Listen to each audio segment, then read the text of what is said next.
they were all upset about this last night, and they should have been. But the players shouldn't have been alone.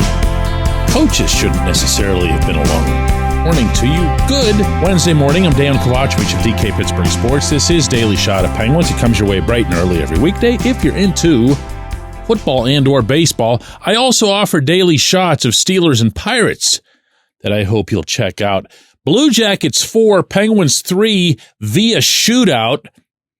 And that doesn't do justice to how that came about because the Penguins had a 3-1 lead in the third period. Rickard Rakell scored 2 goals to break a 1-1 tie.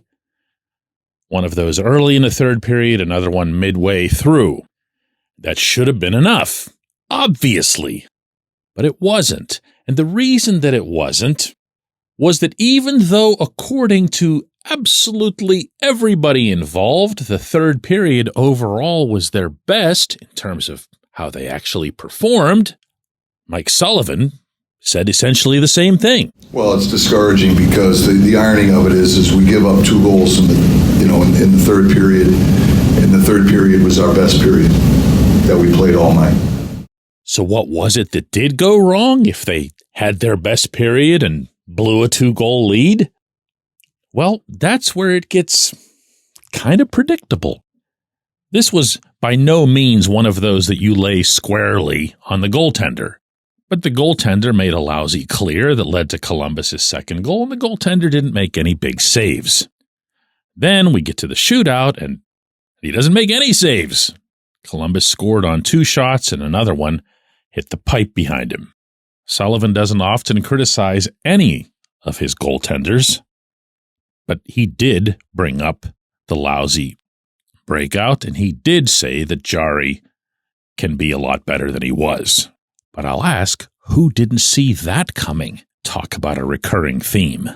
Heck, I mentioned all that and didn't even bring up yet another first shot goal against Jarry. That's now 6 on the season. The penalty killing's going bad, but here again, this is something that you could have seen coming. Why?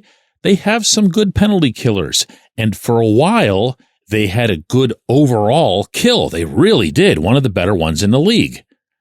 Last 4 games, all losses, they're 6 for 11. Blue Jackets scored on both opportunities. Why could you see that coming? Because, well, you can watch the games, all right? You can either look at an overall statistic like, whoa, look at their PK is at 90%. They're awesome. Watch the games. Watch the way their kill has just been gradually, I should say, caving in. Even in the couple of weeks before this 4-game losing streak. And the worst of the killers, again, just watch, are Matt Nieto and Noel Acciari.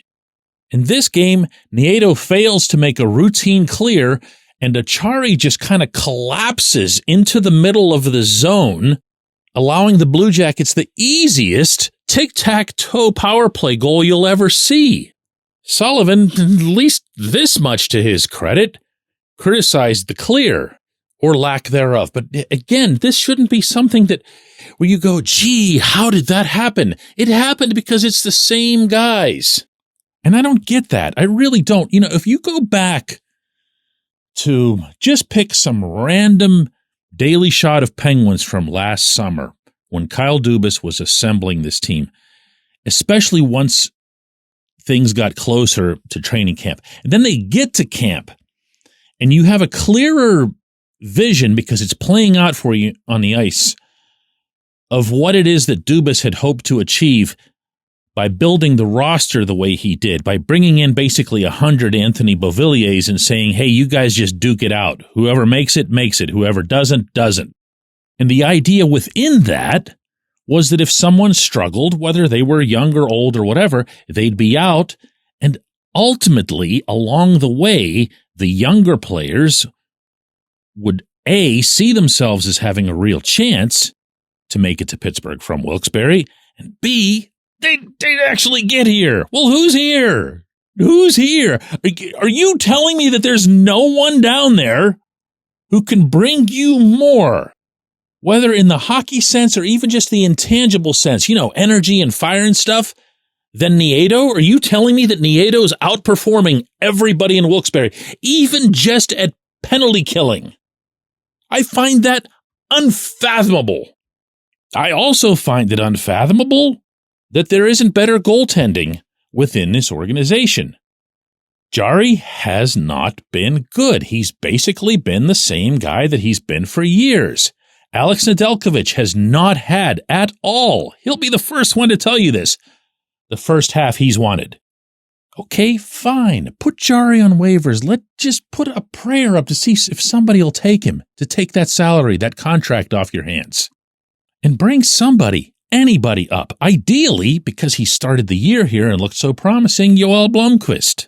How about Philip Larson? I never mention him, but he's got 4 shutouts to lead the league down there.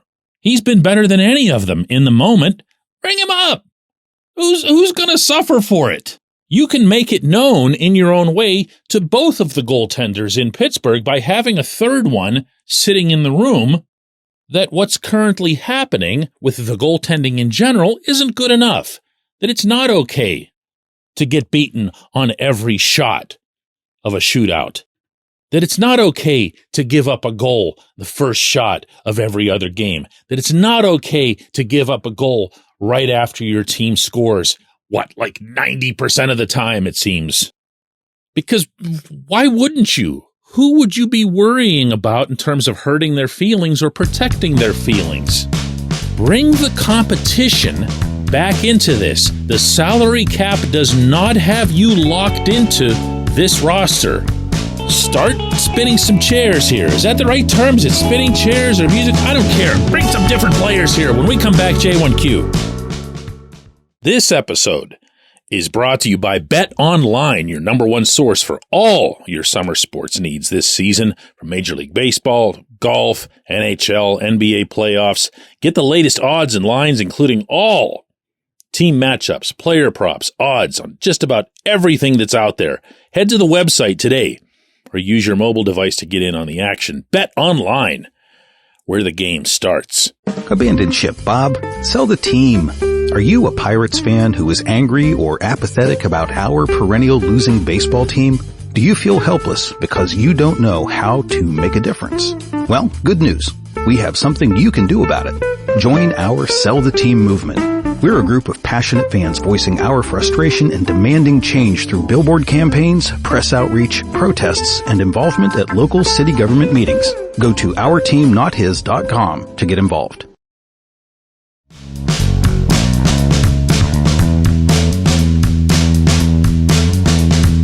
Today's J1Q comes from Mike in Dallas, who says, "Hi DK, I've been a Penguins fan since I saw in person their very first game in 1967. That's actually really cool. Here's my question.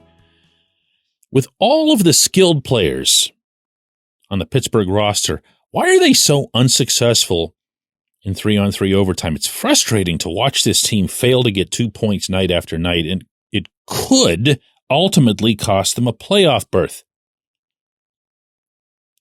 Well, last night obviously wasn't overtime. It was a shootout, but I hear you, because the Penguins continue to be not great at either. They're 6-7 in overtime. They're 1-4 in shootouts. These are obviously very different issues. In overtime, I think the Penguins have actually been a lot better than they were last year in terms of how they're handling things, especially defensively. I also think they haven't necessarily gotten the big save that you've seen the opponents get in the 3-on-3 sessions. And those usually require big saves because of the amount of open ice and the type of passes that can be made. But the shootout, the first thing I want to say about analyzing the shootout is that nobody seems to do it, which is still crazy. How long has the shootout been in the league? Like since the lockout? It's been like 20 years, right? And people inside hockey, even the coaches, act like the shootout is just happenstance. Whatever comes of it, it just comes of it. Dan Bilesma used to end every practice with the shootout drills, meaning every player on his roster would take a shootout attempt at a goaltender. They would make a competition out of it or whatever. I know Mike Sullivan's done that occasionally, but it's not ritually. And I kind of like the ritually thing. For one thing, it was fun to watch. It was a cool way to end practice. But when I see the shootout go the way that it did last night, where at one end of the rink, you had a goaltender not stopping anything, that of course being Tristan Jarry. You had the Blue Jackets score on him with exactly the same move on both of their successful shots. The only difference was that one was right-handed and one was left-handed. The Blue Jackets social media team made a post about this on Twitter, basically mocking Jarry. They put the two shots right next to each other, side-by-side videos, under the banner mirror images. But that's not to suggest that the Penguins are great at the other end. I like to see, although I don't have the analytics in front of me to support a theory like this, I like to see players come with speed. I especially like to see your sharper shooters come with speed. And there are no two players in the NHL I would more like to see come with speed than Sidney Crosby and Evgeny Malkin. If you picture in your mind's eye Sid flying down the rink on a breakaway, you're feeling pretty good about his chances, aren't you? Yeah, me too. But when you see him try to slow it down, and he doesn't go the full Yevgeny Kuznetsov or anything, but in this attempt, look, the ice is bad in overtime always. He tries to go to his backhand, puck just kind of skitters off his stick, whatever. He actually had a really, really good game. Brian Rust, who can pick a corner with the best of them, comes down the rink with decent speed, tries 5-hole. Didn't work. Just go with what works. And the third shot, of course, never happened because Jarry couldn't make a save. But I could also see, I'm just going to be blunt here with you, and you're probably not going to like this, but if you're Sullivan, tell me how you go about having a conversation with the greatest player of his generation to, coach him up on the shootout. Think about that. That's different than, hey, we need to do this for the team, or here's something that we need to apply to our forecheck. This is, hey, Sid, you got a minute? Let's get together and talk about how you beat a goaltender.